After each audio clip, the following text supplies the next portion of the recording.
సమ్మర్లో dehydration kidney డ్యామేజ్కి silent reason అని మీకు తెలుసా?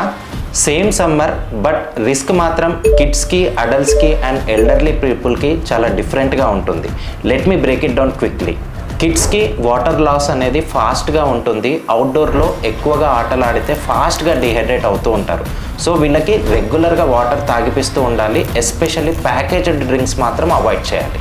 అడల్ట్స్లో బిగ్గెస్ట్ మిస్టేక్ ఏంటంటే మీకు దాహంగా అనిపించేంత వరకు వాటర్ తాగరు. టీ, కాఫీ, కూల్ డ్రింక్స్ తోటి రీప్లేస్ చేస్తారు. దీనివల్ల కిడ్నీ స్టోన్ రిస్క్ పెరుగుతుంది. అదే ఎల్డర్లీ పీపుల్లో ఇంకా డేంజరస్. వీళ్ళకి దాహం కూడా అనిపించదు. అందుకే వీళ్ళకి రెగ్యులర్గా వాటర్ ఇవ్వాలి even if they don't ask. So old ఏజ్లో స్మాల్ డీహైడ్రేషన్ కూడా చాలా రిస్కీ. డార్క్ యూరిన్, కళ్ళు తిరగడము, ఫ్యాటిగ్ ఇవి కనిపిస్తే మాత్రం ఇగ్నోర్ చేయకండి. ఈ సమ్మర్లో వాటర్ని మెడిసిన్ లాగా ట్రీట్ చేయండి. Stay hydrated and stay safe.